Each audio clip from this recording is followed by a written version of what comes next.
नमस्कार, मैं हूं मोहित शर्मा और आप देख रहे हैं आज की खबर में हमारा खास बुलेटिन देवभूमि। चलिए खबरों की शुरुआत कर लेते हैं, जहां सावन शुरुआत होते ही कांवड़ यात्रा की तैयारियां तेज हो गई। मुख्यमंत्री पुष्कर सिंह धामी ने कहा कि हरिद्वार में कांवड़ यात्रियों और श्रद्धालुओं के स्वागत के लिए सभी जरूरी व्यवस्थाएं सुनिश्चित की जा रही है। देहरादून में मुख्यमंत्री पुष्कर सिंह धामी ने कांवड़ यात्रा को लेकर तैयारियों की जानकारी दी।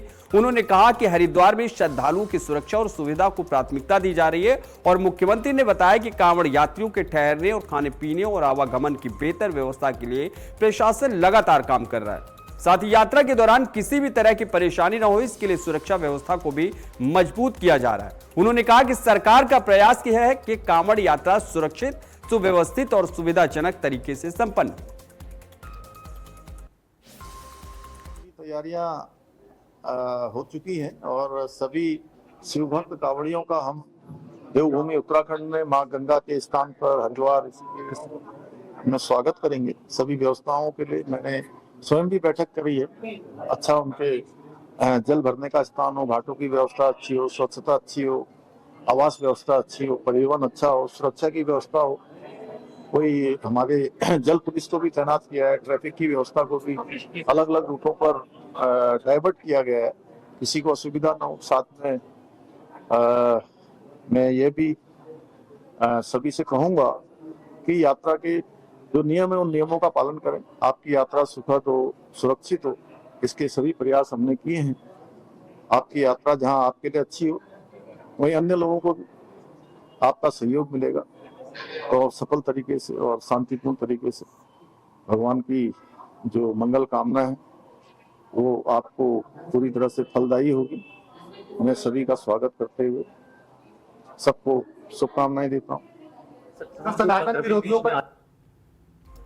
अगली खबर है, जहां हरिद्वार में कांवड़ यात्रा को लेकर सुरक्षा के व्यापक इंतजाम किए गए। एसएसपी नवनीत सिंह भुल्लर के मुताबिक पूरे मेला क्षेत्र को 18 सुपर जोन, 40 जोन और 141 सेक्टर में बांटा गया ताकि सुरक्षा व्यवस्था मजबूत बनी रहे। इसके अलावा सीआरपीएफ, एसएसबी और आईटीबीपी की 13 कंपनियों के साथ एटीएस की टीमें भी तैनात की गई है। पुलिस का कहना है कि कांवड़ यात्रियों की सुरक्षा और सुविधा के लिए सभी तैयारियां पूरी कर ली गई।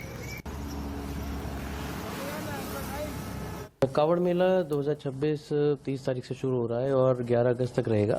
और हम देख रहे हैं कि कांवड़ी श्रद्धालु ऑलरेडी हरिद्वार आना शुरू हो गए हैं और जल लेकर आगे अपने गंतव्य की ओर बढ़ रहे हैं। विभिन्न स्तरों पर तैयारियां की गई हैं। पिछली बार हमने देखा था कि 4 करोड़ से अधिक श्रद्धालु आए थे। इस बार हम उम्मीद कर रहे हैं कि उससे अधिक कांवड़ श्रद्धालु जनपद में आएंगे। विभिन्न स्तरों पर माननीय मुख्यमंत्री जी स्तर पर, मुख्य सचिव महोदय के स्तर पर और जनपद स्तर पर सभी लोगों ने समन्वय बैठकें की गई हैं। और साथ ही जो हमारे व्यापार मंडल के लोग हैं, धर्मशाला हैं, होटल्स हैं या रेलवेज हैं, जितने भी अन्य स्टेक होल्डर हैं, सभी के साथ हमने स्थापित किया है समन्वय। इंफ्रास्ट्रक्चर को देखते हुए जगह जगह हॉस्पिटल्स, टॉयलेट्स, पीने का पानी आदि व्यवस्था की गई है। तैयारियों को अंतिम रूप दिया जा रहा है। मानसून को देखते हुए विभिन्न लेवल पर कंटिजेंसी प्लानिंग भी बनाई गई है, रूट को लेकर और पार्किंग को लेकर। और सभी अधिकारियों के साथ लगातार ब्रीफिंग आदि की जा रही है, ट्रेनिंग दी जा रही है ताकि जो कांवड़ श्रद्धालु हैं उनको किसी भी समस्या का सामना न करना पड़े।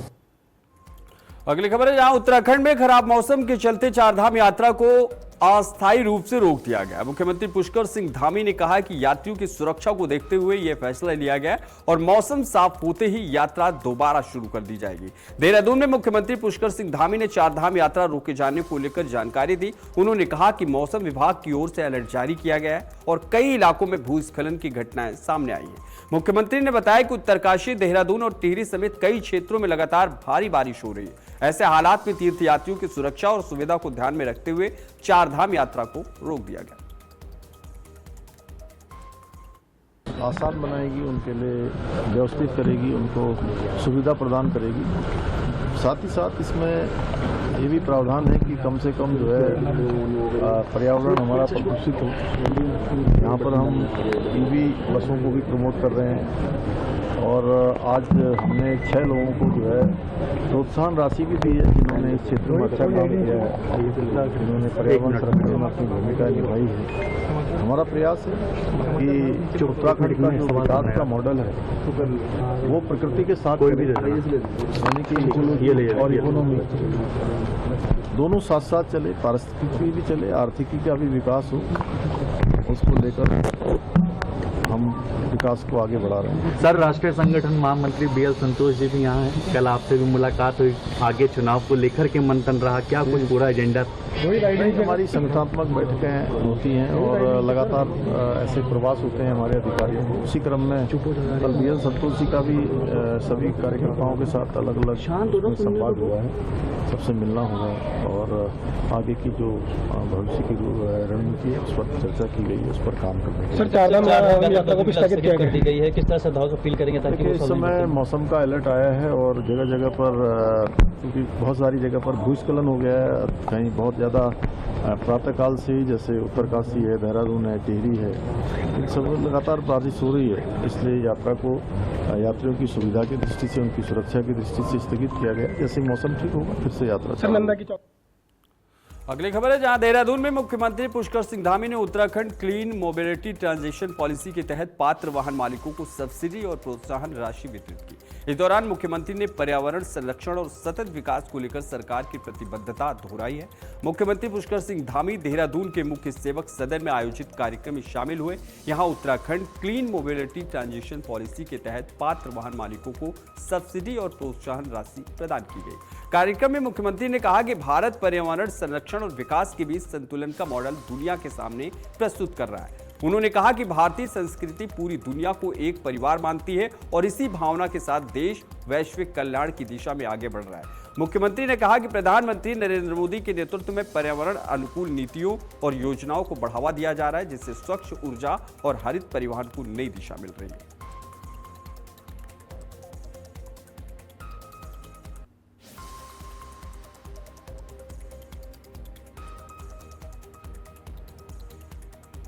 की पूरी तैयारियां हो चुकी हैं और सभी शिव भक्त कांवड़ियों का हम देवभूमि उत्तराखंड में मां गंगा के स्थान पर हरिद्वार में स्वागत करेंगे। सभी व्यवस्थाओं के लिए मैंने स्वयं भी बैठक करी है। अच्छा उनके जल भरने का स्थान हो, घाटों की व्यवस्था अच्छी हो, स्वच्छता अच्छी हो, आवास व्यवस्था अच्छी हो, परिवहन अच्छा हो, सुरक्षा की व्यवस्था हो। कोई हमारे जल पुलिस को भी तैनात किया है, ट्रैफिक की व्यवस्था को भी अलग अलग रूटों पर डाइवर्ट किया गया है, किसी को असुविधा ना हो। साथ में मैं ये भी सभी से कहूंगा कि यात्रा के जो नियम है उन नियमों का पालन करें। आपकी यात्रा सुखद हो, सुरक्षित हो, इसके सभी प्रयास हमने किए हैं। आपकी यात्रा जहां आपके लिए अच्छी हो, वहीं अन्य लोगों को भी आपका सहयोग मिलेगा और सफल तरीके से और शांतिपूर्ण तरीके से भगवान की जो मंगल कामना है वो आपको पूरी तरह से फलदायी होगी। मैं सभी का स्वागत करते हुए सबको शुभकामनाएं देता हूँ। अगली खबर है, जहां उत्तराखंड की राजनीति से जुड़ी बड़ी खबर है। नई टिहरी को बीजेपी युवा मोर्चा मंडल अध्यक्ष मणिका राणा को जंतर मंतर पर छात्रों के प्रदर्शन में शामिल होने के बाद पद से हटा दिया गया। मणिका राणा ने इस कार्रवाई पर कहा कि वह छात्रों के हित में आंदोलन का हिस्सा बनी थी और उन्हें इस बात की खुशी है कि छात्रों की मांगें पूरी हुई। उनका कहना है कि पद से हटाया जाना उनके लिए मुद्दा नहीं है, बल्कि छात्रों के हित सर्वोपरि है। इस घटनाक्रम को लेकर राजनीतिक हलकों में भी चर्चा तेज हो गई। मंदिर में जैसा कि आपको पता ही होगा, अभी प्रोटेस्ट चल रहा था जो नीट पेपर लीक था उस स्कैम के लिए, और जिन विद्यार्थियों ने अपनी जान गंवाई है उनके लिए जो मांगे रखी गई थी, तो मैं उस प्रोटेस्ट पे शामिल होने ही जनता गई। ये बहुत बड़ी विफलता है कि हम इस सदी में आकर भी, क्योंकि हम वो देश रहे हैं जिन्होंने विश्व को नालंदा और तक्षशिला से परिचय करवाया, लेकिन आज के समय में भी जब बच्चा अपने इतने साल लगाकर मेहनत करता है फिर भी पेपर लीक हो जाते हैं और करियर एक तरह से दांव पर लग जाता है, फिर वो कहीं ना कहीं मजबूर हो जाता है अपनी जान देने पर। तो ये बहुत ही हमारी ही विफलता है एक तरह से कहा जाए तो। हमारी फिलहाल जो मांगे थी इस प्रोटेस्ट को लेकर वो पूरी हो गई हैं, हमें इस चीज़ की बहुत खुशी है। वहाँ पे वो उन विद्यार्थियों के माता पिता भी थे जिन्होंने अपनी जान गंवाई, तो हम उनकी आवाज़ बन पाए, उनको एक मंच मिला वहाँ पर जहाँ पर अपनी बात रख पाए, तो ये काफ़ी बड़ी जीत है। लेकिन साथ ही ये है कि ये आखिरी पहलू नहीं था कि हमें यहाँ पर रुक जाना चाहिए। बहुत सारी चीज़ें होनी बाकी हैं, शिक्षा के क्षेत्र में, पर्यावरण के क्षेत्र में, हर क्षेत्र में। तो उसके लिए हमें ही आगे आना होगा। हम युवा हैं और हम सभी मिलकर इस देश के लिए अच्छा करेंगे। अगली खबर है जहां कुंभ मेला 2027 की तैयारियों को लेकर हरिद्वार में विकास कार्यों को तेज कर दिया गया। अपर मेला अधिकारी दयानंद सरस्वती ने विभिन्न निर्माण परियोजनाओं का स्थलीय निरीक्षण कर अधिकारियों को समय सीमा के भीतर गुणवत्ता के साथ काम पूरा करने के निर्देश दिए। अपर मेला अधिकारी दयानंद सरस्वती ने खड़खड़ी मार्ग स्थित सूखी नदी पर निर्माणाधीन डबल लेन सेतु का निरीक्षण किया। उन्होंने सीवर लाइन शिफ्टिंग का कार्य जल्द पूरा कर पुल निर्माण में तेजी लाने के निर्देश दिए। इसके बाद उन्होंने लालजीवाला हाईवे से पावन धाम होते हुए सूखी नदी तक बिछाई जा रही राइजिंग मेन परियोजना का जायजा लिया। निरीक्षण के दौरान उन्होंने अधिकारियों से कहा कि सभी कार्यों में गुणवत्ता का विशेष ध्यान रखा जाए और तय समय में परियोजनाओं को पूरा किया जाए।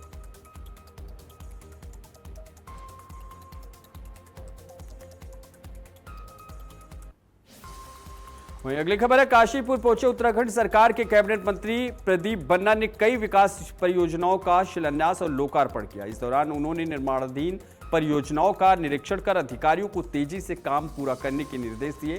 कैबिनेट मंत्री प्रदीप बन्ना ने नगर निगम परिसर में आयोजित सरकार जनता के द्वार कार्यक्रम में उन्होंने विभिन्न विकास योजनाओं का शिलान्यास और लोकार्पण किया। कार्यक्रम में जनप्रतिनिधि, प्रशासनिक अधिकारी और बड़ी संख्या में स्थानीय लोग मौजूद रहे। कार्यक्रम के बाद मंत्री ने जेल रोड स्थित निर्माणाधीन हाईटेक बहुमंजिला पार्किंग का निरीक्षण किया और निर्माणाधीन कार्यों की प्रगति की जानकारी ली। उन्होंने अधिकारियों को गुणवत्ता के साथ समय पर कार्य पूरा करने के भी निर्देश दिए। काशीपुर नगर निगम में आना हुआ। हमारे साथ हमारे नगर निगम के मेयर दीपक बाली जी मौजूद हैं। हमारे साथ हमारे लोकप्रिय विधायक चीमा जी मौजूद हैं। यहाँ पर उपस्थित सभी पदाधिकारीगण, सभी यहाँ काशीपुर के सम्मानित नागरिकगण उपस्थित हैं, महानुभाव उपस्थित हैं।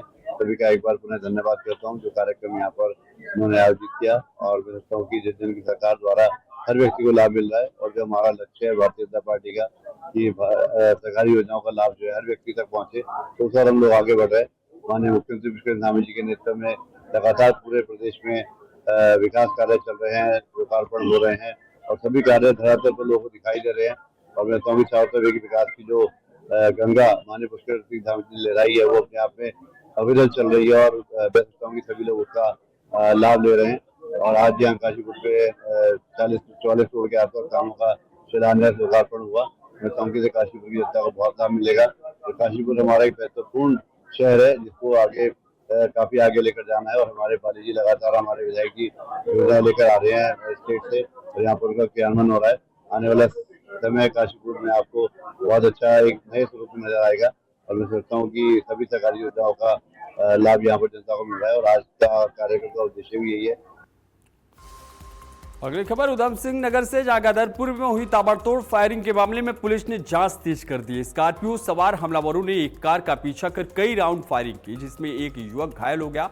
पुलिस सीसीटीवी फुटेज खंगालने के साथ आरोपियों की तलाश में जुटी है। गदरपुर के सरदार नगर क्षेत्र में रविवार शाम स्कॉर्पियो सवार हमलावरों ने एक कार का पीछा करते हुए फायरिंग कर दी।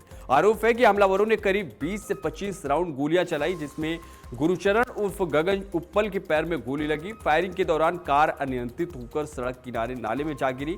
घायल को इलाज के लिए पहले सामुदायिक स्वास्थ्य केंद्र फिर जिला अस्पताल रुद्रपुर ले जाया गया जहां से बेहतर उपचार के हल्द्वानी रेफर किया गया।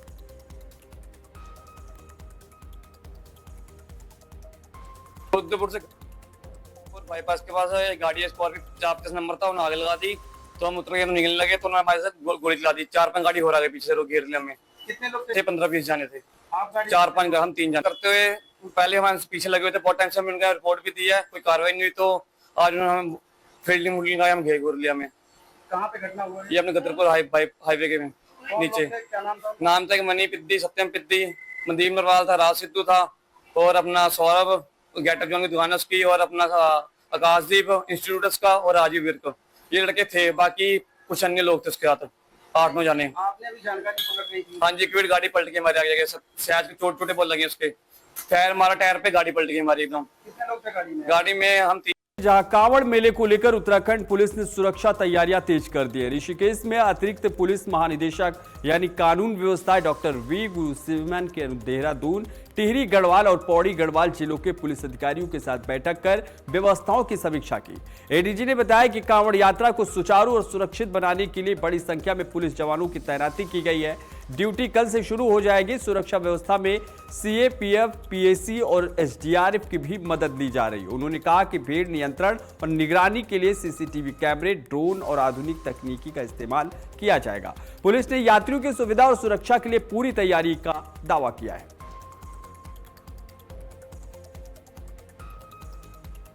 व्यवस्था को हमने इधर ब्रीफ कर लिया है, पुलिस फोर्स लग गया है, कल से ड्यूटी लगेगा। सबको हमें सुगम और सुरक्षित यात्रा के लिए हमारा तैयारी पूर्ण है। कितनी फोर्स लगा रखी है, क्या क्या रहेगा? बहुत पर्याप्त नंबर पे लगे हैं। हमारे पास सीएपीएफ भी मिला हुआ है, पीएसी भी लगा हुआ है, एसडीआरएफ भी लगा हुआ है। जितने जरूरत है हमने उतना लगा। मॉनिटरिंग किस तरह की जा रही है?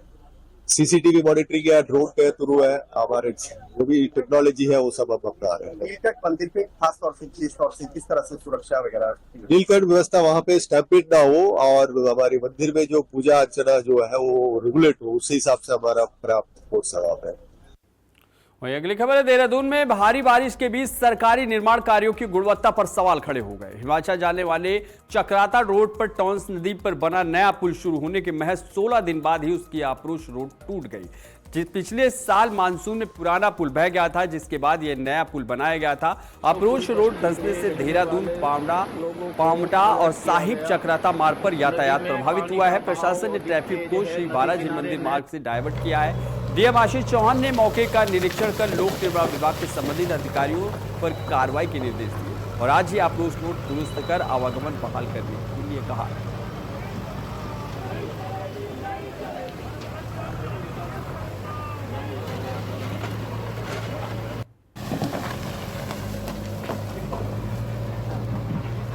जो नंदा की चौकी का जो ब्रिज अभी रिसेंटली जिसे ओपन किया गया था, इनॉग्रेट किया गया था, उसकी अप्रोच रोड में स्कोरिंग के कारण एक गड्ढा हो गया। उस पर कॉन्टिन्यूसली काम करके अगले 3 घंटे 4 घंटे के अंदर उसे ओपन किए जाने का विभागीय अधिकारियों के द्वारा कहा गया है और चीफ इंजीनियर पीडब्ल्यूडी, ऐसी पीडब्ल्यूडी वहां मौके पे हैं, उनके द्वारा रिपोर्ट भी प्रिपेयर की जा रही है और जो रिस्पॉन्सिबल ऑफिसर हैं इस पूरे उसमें या विभागीय अधिकारी, उन पे एक्शन भी इंश्योर किया जा रहा है। जल्दी ही उनके द्वारा इसमें स्ट्रिक्ट एक्शन इंश्योर किया जा रहा है। अगली खबर है, जहां उत्तराखंड में लगातार हो रही भारी बारिश के बीच राज्य सरकार पूरी तरह अलर्ट मोड में है। आपदा प्रबंधन और पुनर्वास सचिव विनोद कुमार सुमन ने बताया कि कई जिलों के लिए पहले ही ऑरेंज अलर्ट जारी कर प्रशासन को सतर्क कर दिया गया था। बद्रीनाथ के पास कंचन नाले और गुप्तकाशी क्षेत्र में मलबा आने से कुछ सड़कें प्रभावित हुई हैं, जबकि देहरादून में कुछ स्थानों पर जल भराव की स्थिति बनी हुई है। नंदा की चौकी के पास पुल को भी आंशिक नुकसान पहुंचा है। हालांकि प्रशासन का कहना है कि हालात नियंत्रण में है, सभी जिले अलर्ट पर हैं और अगले 3 दिनों तक पूरे राज्य में बारिश की संभावना को देखते हुए निगरानी लगातार जारी है।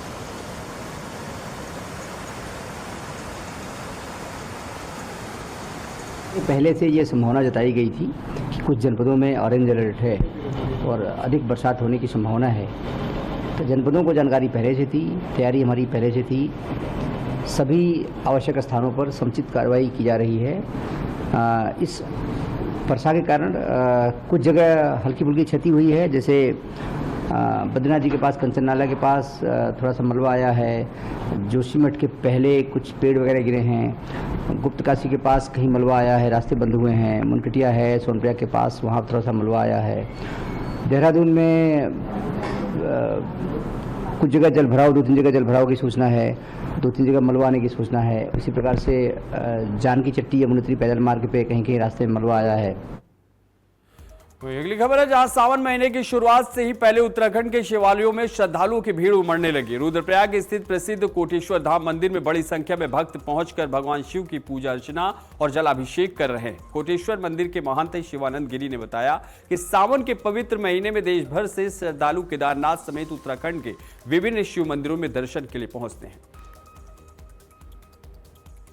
वर्तमान समय में जो है हम लोग जो है श्रावण मास में हमारे यहाँ उत्तराखंड में केदारखंड की भूमि में भगवान श्री केदारनाथ जी का ज्योतिर्लिंग है और ज्योतिर्लिंग में लोग जो है जलाभिषेक करने के लिए जाते हैं। वहाँ बहुत दूर दूर से यात्री लोग आते हैं और उत्तराखंड में केदारनाथ से लेकर के आपके तमाम छोटे छोटे मंदिरों से लेकर सब जगह जो है भक्त लोग जो है अपने यथाशक्ति जो है भगवान का पूजन अर्चन करने के लिए जाते हैं, जलाभिषेक करते हैं। इसी क्रम में श्री कोटेश्वर महादेव रुद्रप्रयाग में भी जो है रुद्रप्रयाग जिला मुख्यालय के पास में जो कोटेश्वर महादेव है, यहाँ भी जो है भगवान का जलाभिषेक करने के लिए भक्त लोग जो है आज अनादिकाल से जो है आते रहते हैं और जलाभिषेक करते रहते हैं।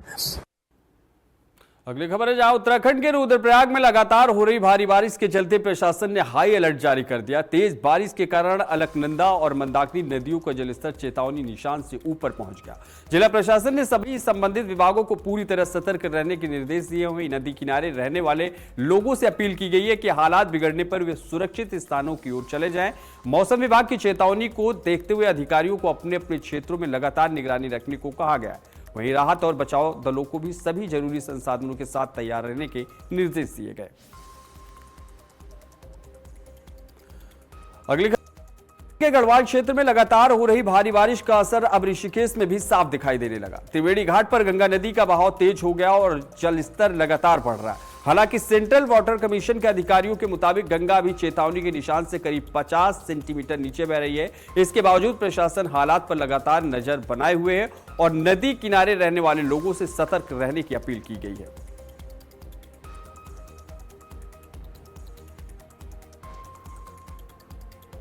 बुलेटिन में फिलहाल के लिए बस इतना ही। देश और दुनिया की तमाम बड़ी खबरों के लिए देखते रहिए आज की खबर। नमस्कार।